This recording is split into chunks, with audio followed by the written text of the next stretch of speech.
Hey everyone. Many of you are already working to get your classrooms ready, and we'll be welcoming students for the first day here in the next couple weeks, if you haven't already. It's a magical and stressful time of year, so we wanted to release Dr. Carla Shalaby's 2024 Conference to Restore Humanity keynote as a back-to-school special podcast.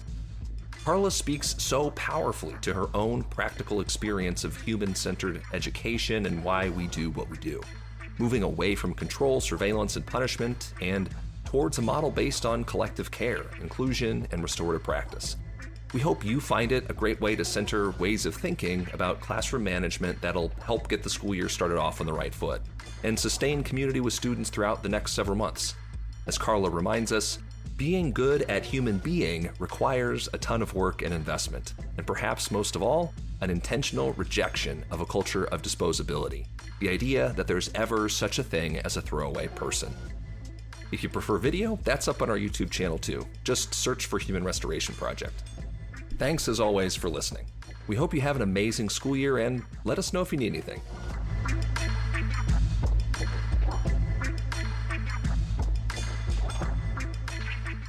Hello, Human Restoration Project folks. I'm so just delighted really to be with you. I'm so grateful that you're here.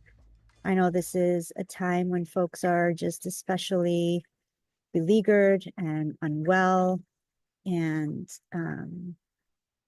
really needing and seeking spaces of restoration themselves. So I hope we might find some of that in one another today. I wanted to talk today about teaching love and learning freedom, what it means to practice human being. So I think of human being as a verb, something we do in action. And like all actions, something that requires lots of skill building and practice to be good at. So being good at human being requires a ton of work and investment, and perhaps most of all, an intentional rejection of a culture of disposability, the idea that there's ever such thing as a throwaway person. So in keeping with that, and in keeping with that as a core philosophy, guiding light, North Star for me personally, anytime I'm sharing space as we are today, I always start with a moment of silence as a way to allow people to be with whatever grief they may be carrying. And also because in times of mass death, mass murder, I think to fail to recognize the loss of life is another way that we invest in a culture of disposability. And I'm really interested in divesting from a culture of disposability. And that means pause with intentionality, even when we have precious time together, to be with the loss of human life. So please take a quiet moment of silence for yourself and for each other now.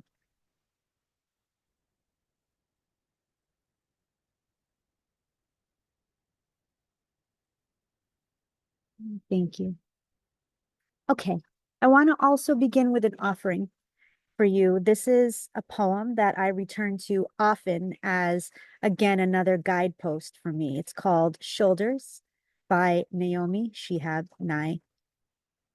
A man crosses the street in rain, stepping gently, looking 2 times north and south because his son is asleep on his shoulder.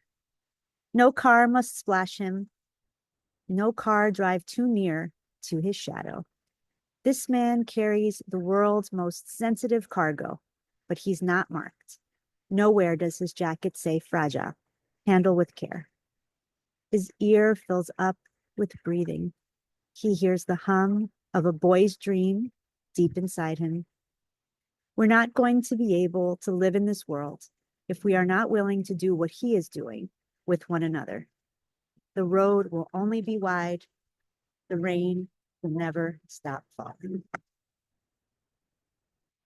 I want to jump right in so that we use our time together as well as possible. And I just can't wait to be with you all for questions and answers. So please, of course, collect your confusions, your concerns, the things you hate, the things you love. just keep note of all of that because I'm really excited to talk with you about these ideas. This format's a little rough. Of course, I prefer to be interacting with you, and I'm excited to get to interact with you around these ideas. But these are the three that we're going to consider together today, okay? The first is that safety and control are incompatible. Where there is control, there can never be safety, okay? And that control prevents us from learning to practice our freedom responsibly. So that's the first idea that we're going to unpack together. The second is that punishment and accountability are incompatible. Okay, so where there is punishment, there can never be accountability. And that's a second idea that we will unpack together. And the third is that human being is a verb, and every day is an opportunity to practice it both in and outside of classrooms. So we can engage a curriculum and a practice and a pedagogy and a way of being, of care, as a challenge to the culture of throwaway people. Okay, so each of these three ideas we'll treat in turn and go into it a bit so that we can argue about it when we get to be on the live Q&A, okay? I want to think about the difference between safety and control. I want to think about how we define safety. I think how we define freedom. When I talk about freedom, people often misunderstand me to mean that freedom means getting to do whatever you want. And I want to be really clear that I am absolutely about the practice of freedom, and I absolutely do not define freedom as the ability to do whatever you want. Okay, I want to offer this definition of freedom for us to think about and toy with and play with together. Okay, I'm going to move over a little bit so that you can see the whole thing. Freedom means safely getting to be our whole human selves in community with other whole human selves without any threats or assaults to our well-being. That's part one. That is our right to freedom. Part two is our responsibility. Freedom means using our power to demand that each of us is taken care of, protected, treated with dignity, and affirmed. Every time I am talking about, thinking about, teaching about freedom, I am teaching it and talking about it as both a right, something that we have just by virtue of being human, and a responsibility, something that we must ensure for others, because no person has the right to freedom if we each don't mind our responsibility to freedom. By that, I mean, you could never be a free person, safe, getting to be your whole human self, if I violate that right at every turn. So your freedom depends on my actions. So freedom is my responsibility if it is to be your right. So when I talk, especially to young people, but really to anybody about what freedom means, I try to frame it as much as possible as a responsibility, something that we owe one another. When I think about defining it for young children, this is the definition of freedom that I use. Freedom means we keep us safe. We protect everyone's bodies and feelings, and we protect our planet. I'm going to give you a quiet moment to think about this definition of freedom and how I am framing it as a responsibility. Freedom means we keep us safe, right? That's a phrase that I borrow from abolitionist movements that insist that it is not police who keep us safe, we keep us safe. When I'm talking with teens, I level up a bit here. Freedom means we keep us safe. We move and act in ways that reduce harm and that protect the well-being of all people and of our planet. Again, it's a responsibility. There is a focus here on the reduction of harm. These are abolitionist principles that are built into a working, everyday, school-friendly definition of freedom as a responsibility to protect each other's bodies, feelings, and our planet.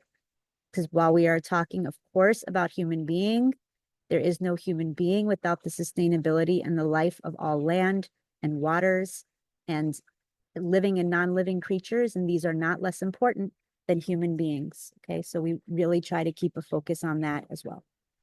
This poster is up everywhere around our building. It is our core anchor poster for safety. we keep us safe. We protect everyone's bodies and feelings, and we protect the planet. This responsibility shapes everything that we do. It is our working definition of the relationship between safety and freedom and our behaviors. Okay. I want to contrast that surveillance poster with the giant security camera with this kind of messaging instead. I don't watch my neighbors, I see them. We make our community safer together. These are ways to define and to think about safety that are outside of logics of control, of surveillance, of policing, of tighter restrictions of freedom. Okay. As a challenge to this poster around our school, I want to show you one campaign that we offered our high school students, our young people.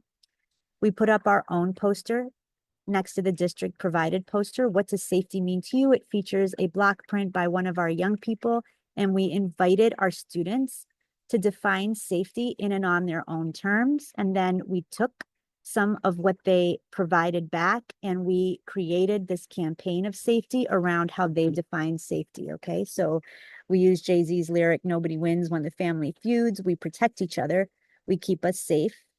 And we used some of their offerings from that QR code. They were talking about care, about joy, about community as the things that make them feel safe, that signal to them a sense of safety and community belonging, a sense of seeing each other instead of watching each other. And so we created these posters, which are all around our school building, trying to redefine safety, trying to challenge surveillance as a synonym for safety. It is not. Policing and surveillance are not synonyms for safety. And I really want to try to build the argument that control and safety are incompatible. I'm going to keep building on that idea before we move on. I want to show you a translation of what it looked like at our elementary building. Our school serves kindergarten through grade 12. So two buildings, but we serve all grade levels. These are some of our playground signs that will go up this year. We're, of course, seeing a lot of behaviors on the playground. I'm sure any of you that work in elementary school see a ton of behaviors on the playground. So we are trying to keep on theme with the "We Keep Us Safe." We're trying to address some of the common behaviors that we're seeing on the playground: throwing rocks, not sharing the swings, harming and hurting the environment, the trees, the bees, the land, the waters that are there. Sliding down the slide when there's still a ton of people just sitting there at the bottom, right? We're trying to address these behaviors, and we didn't want a list of rules. So instead, we are just talking about our responsibilities and what it looks like in practice to keep us safe. It looks like giving other people turns, protecting what lives here, rocks staying on the ground, checking below before sliding, right? These are still ways to shift behaviors, which is what we want to do, but we want to shift behaviors through this lens of keeping each other safe. All of this is under the umbrella of practicing freedom. You have the freedom to throw a rock at another person. You have the freedom to hog the swing. You have the freedom to kill and stomp the flowers and the trees that are on our playground. Those are freedoms that you have. Okay. What we want young people, all people, to learn to do, adults are terrible at this as well. We want them to learn that though they have those freedoms, they want to use their freedom responsibly. So you do have a choice whether or not to throw the rocks, to hog the swings. And we want you to start to think about what it means to be accountable to other human beings as you think about how you want to use your freedom. Okay, so any kind of messaging that we can do at all grades and at all levels to center behaviors around impact to other human and non-living things. Sorry, I'm outside talking to you, and speaking of other living things, there is a very scary one right near my foot. So excuse my distraction, but we want to really think about the impact of our behavior on other things and people. Okay, not the impact on ourselves. And I'm going to talk more about this when we get to punishment. All right, I want to think about the culture of disposability and how it shows up in schools, right? And so this is ultimately a project that is trying to intervene on policing in prisons, but I really want to show you how we can do that just as everyday educators, okay? And it's really about interrupting logics of disposability. So I want to think about what we do in schools, typically around classroom management. We determine and post classroom rules and norms, whether we do that together in community with kids or on our own. It doesn't really matter for my purposes right now. The bottom line is we determine them somehow and we post them. And then we use very complex systems of reward and punishment to enforce those rules. We flag children who consistently violate them.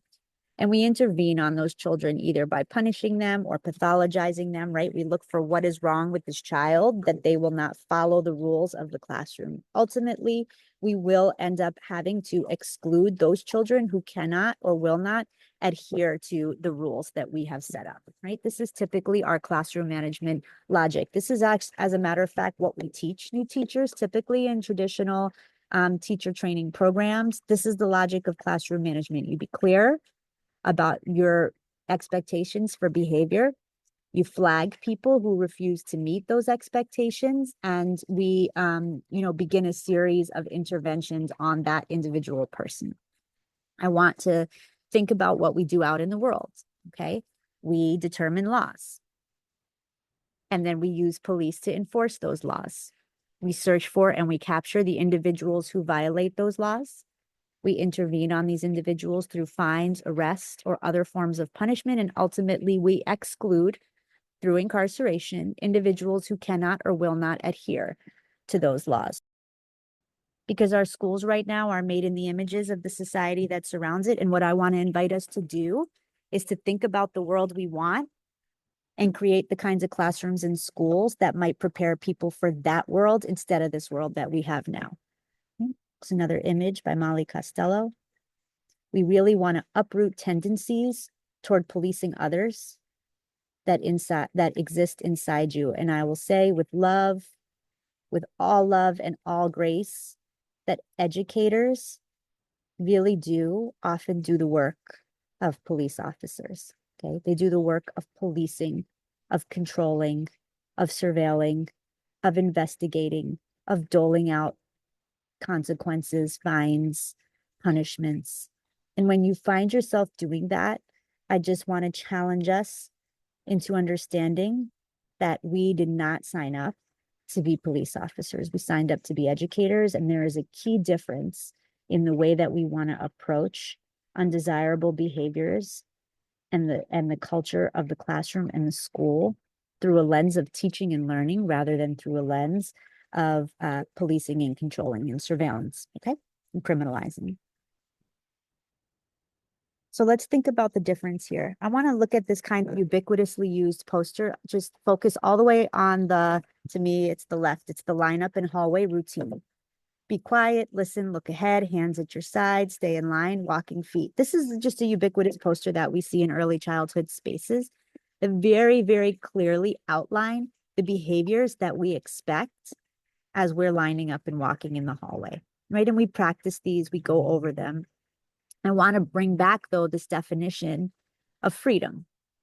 Freedom means we keep us safe, we protect everyone's bodies and feelings. Now, I want to kind of apply this definition of freedom to this poster to start to understand a different kind of poster that we might use that would reframe away from control and toward safety, harm, and impact to other human beings.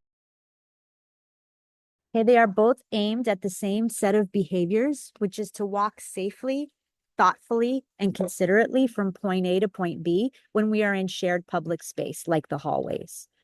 Okay, but instead of using language and means of control of bodies, we're trying to teach children to be mindful of the ways that their movements and their bodies might impact the people around them. Okay. Signage is one small, key, and important way to shift our values away from control and toward the responsible practice of our freedoms. Here's another example from our high school. Originally, there was this giant sign in the library. It said no food in the library or gym because, as you can imagine, there's a ton of food in the library and the gym, and then a lot of trash, okay? Seeing that sign, I went through and I added this bottom part, right? Please help love and care for this special place. As a difference, again, a shift in tone, in values, in the reasoning behind our request for a different set of behaviors. Okay. At our elementary school, seeing what happened with our library at the high school. When I built out our library at the elementary school, this is the poster that I created. You know, please forgive, of course, I wanted to keep these young eats anonymous here, but the library that we deserve, it stays loved, organized, peaceful, clean, safe, beautiful. It's different than a list of rules. It requires discussion. It requires practice. It requires some debate. What does it mean for our library to stay safe? What does it mean? That's a discussion. It's a series of lessons. It's an engagement of teaching and learning. Okay, it's not just a set of rules that tell us exactly how to use our bodies. It's instead an invitation to imagine together what it means for our library to be loved and to think about what that means for our individual actions within that space. Okay. Give you a couple more examples here. One is from our first floor library and the other is from our cafeteria, right? So at our cafeteria, we're trying to shift behaviors and we want to show people, you know, especially because they're young, just exactly what it means to care in the cafeteria. And so here are some ways that it might sound. Can you make space for me? Need my help cleaning that mess? Can you move more gently, please? Do you have enough to eat and drink? Can I take out your trash? Did you forget to say thank you? Right? They're invitations, they're prompts, they're sentence starters, they're scaffolds for young people in thinking about how we encourage each other to use our freedom responsibly. Okay, so we're actually trying to skill build the way that you would with any content area in a school building. Okay, there's a set of things we're trying to teach, and we want to teach it through a ton of support, scaffolding, concrete examples, and practice. Right, same with our first floor library. We want to bring calm energy, move around slowly, right? Again, we're trying to think about how do I word rules as invitations to care. Just trying to be as concrete as possible so that you can see how doable and makeable these shifts are. Okay. They're really easy little shifts, but they are interventions on control. They're interventions on policing. They're interventions on surveillance. They're interventions on punishment. So these tiny everyday shifts are trying to challenge culture of punishment, criminalization, and disposability. Okay, it's about restoring human being. I just really want to challenge us to recognize that we often use safety as a justification for control. Okay. And so we'll say, well, I have to exclude, I have to enforce these rules, I have to do X, Y, and Z oppressive, controlling, surveilling behavior because that's the only way to keep us safe. No, it's not the only way to keep us safe. Okay. Safety does not result from control because control steals our opportunity to practice freedom. So I'd invite you to engage a very controversial kind of thought, which is classrooms that have the best traditional form of classroom management where the rules are extremely clear and the enforcement of those rules is extremely consistent. Those classrooms most steal the opportunity of young people to learn the skills required by freedom because they don't need to practice them. The way the environment will run is already decided for them, and the control of bodies is the definition of safety. So those children never have the experience or the opportunity to practice what happens when there are no rules in place and they have to move with care and thoughtfulness and consideration for other human beings, right? Safety results from every member of a community having their needs met. If your needs are met, you don't have to use, you know, extra legal means to secure your needs.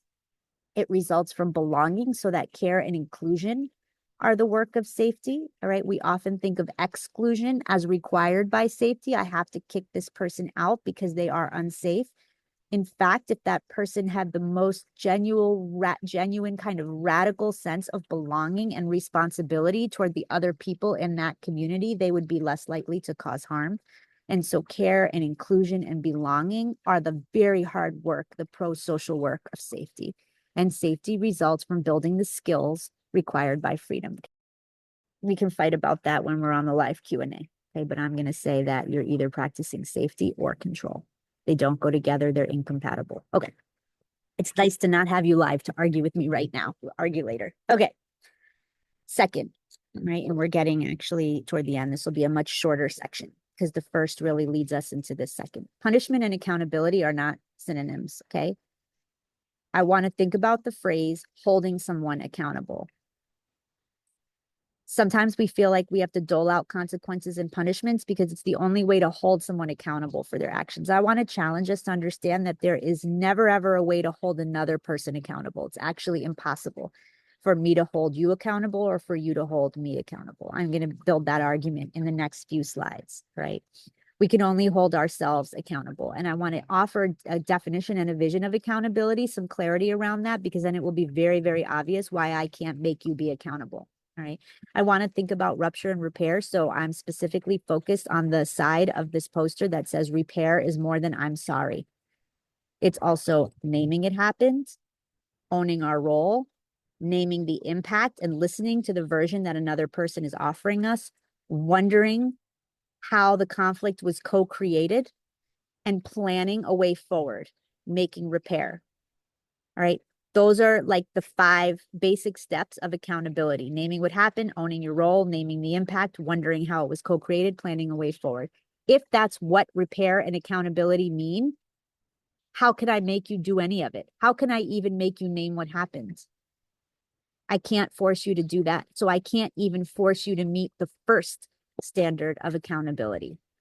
You have to be willing and able to do that yourself, committed to doing it. I can't force that. No punishment or consequence is going to force you into naming what happened, owning your role, naming the impact, listening to someone's version, planning a way forward. Okay. That's a set of skills and capacities that need and deserve to be built over time and cannot be forced on anybody. I'm not going to go through all of this, but I want you to understand here, and I can bring this up again when we have our live Q&A if it's going to be helpful, but I want us to think about the ways in which defaulting to rules and punishment actually undercut accountability, okay? If I know I'm going to get in trouble for doing something that I did, and I am a rational person, why would I admit what I did? It makes no sense. Okay? If there's going to be harm to me as a result of admitting what I've done, the only smart thing for me to do is refuse to admit what I have done. And so if a punishment is looming, I am de-incentivized from admitting what I have done. So punishment encourages lying, it encourages denial, and it encourages the avoidance of consequences. What punishment does is it motivates me to change my behavior because I don't want to get in trouble. I don't want harm to come to me. Accountability is encouraging someone to change their behavior because of the harm and the impact on somebody else. It is not about avoiding harm to yourself. It is about avoiding harm to other people, to a community, to sense of safety, to another person's right to belonging. Okay. So punishment makes us care and think about ourselves selfishly. And that is undercutting every effort that we might want to make toward building a community of accountability. Okay. So I want to think about the skills and lessons that are required by self-accountability. This is a set of 12 posters, again, that we have at our school that we post everywhere, right? I can name what I did. I can listen as someone explains how they were affected. I can describe the harm I caused.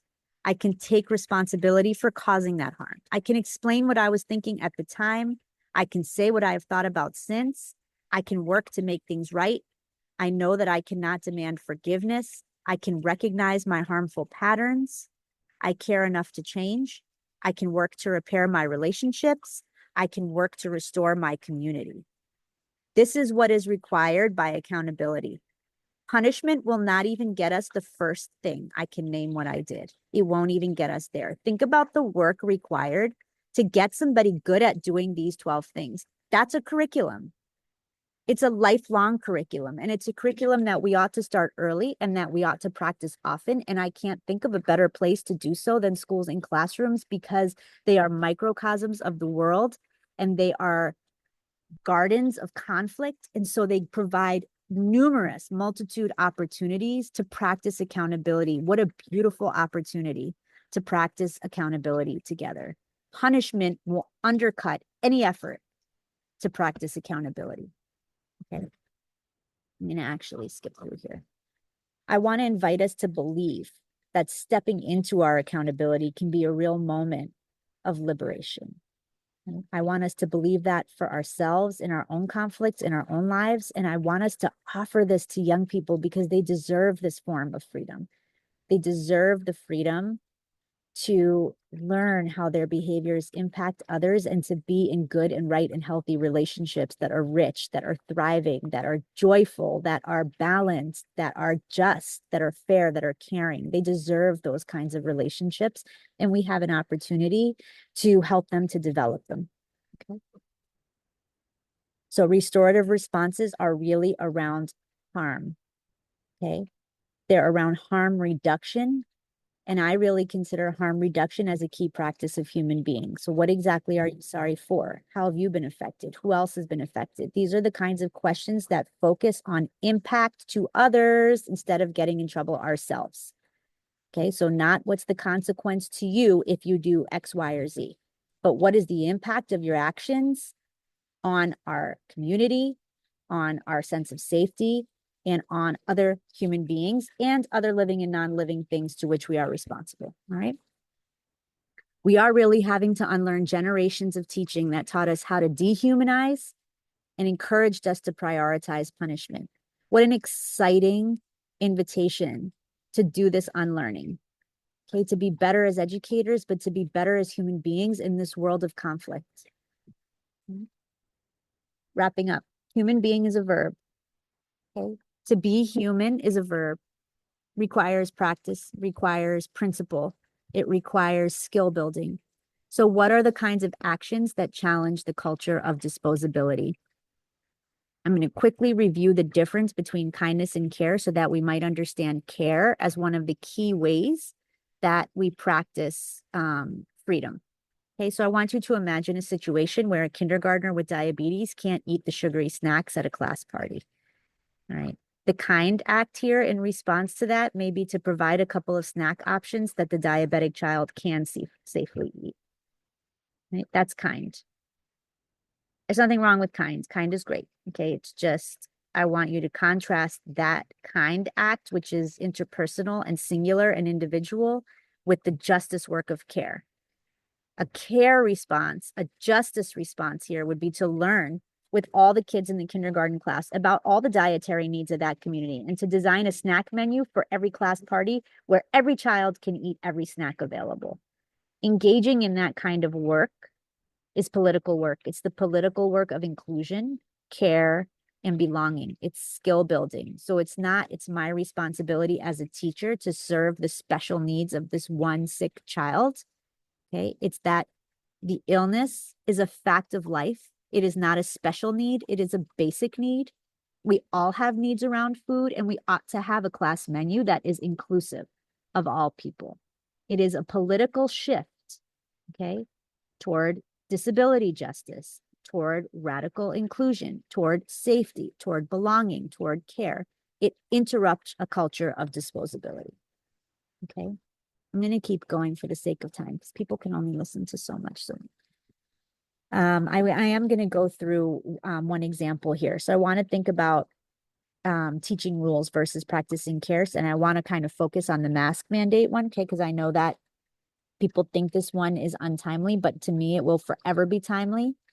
And it is, again, fundamentally about disability justice. As a matter of fact, disability justice work has been the most helpful body of literature in advancing my own understanding of what it means to practice freedom, right? Because it really is about safety and access and that radical kind of inclusion that politically shifts toward a constant awareness of how our behaviors impact the literal lives of those around us. Okay, so I want to think about the fact that mask mandates are no longer in effect. So now the rule is that everyone can just make their own decisions about whether or not to wear one, right? Both in school and out of school.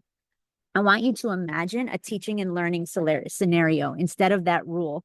It's a freedom that people get to practice, right? You have the freedom to decide whether to wear a mask or not. I'll be done in 1 second, okay? So imagine instead that students read and discuss the science about how airborne viruses are spread. And they talk about individual choice versus the common good.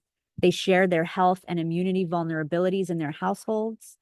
And then they consider wearing masks as an act of protection, right? So with the information from their actual community, they make an informed decision about whether or not a mask is necessary, a decision that is focused on impact to others and how do I use my freedom in a way that is responsible to the people around me and that is focused on those most vulnerable. Okay. These are all ways to politically shift, to use teaching and learning as a way to shift politically toward care and impact and harm reduction and inclusion and belonging, which are ultimately the ideal ways to increase safety and to advance life, okay, to breathe life back into our schools, our communities. Some more visual examples, okay? These are the kinds of posters we put up during Pride Month and all year. Everyone deserves love. We protect each other. Everybody is somebody. All bodies are beautiful. My body belongs to me, right? Thinking and learning and teaching about consent. I am perfectly made and everybody deserves access. These are the posters that guide our social studies curriculum. I wanted to include these as a way for you to understand the way that our actual content area curriculum is also still feeding and advancing our goal of restoring human being, of practicing human being as a verb. Okay, so these are the anchor posters for the social studies, and Lakesh is for grade 1, all bodies unique and essential is for kindergarten, and miigwech as a way to, again, extend our relations, our web of relations and our web of kinship beyond human beings and toward land and waters, is our 3rd grade anchor poster for all of the 3rd grade social studies and science curriculum. Finally, again, I want to think about even how the celebration of holidays can be an invitation to challenge a culture of disposability.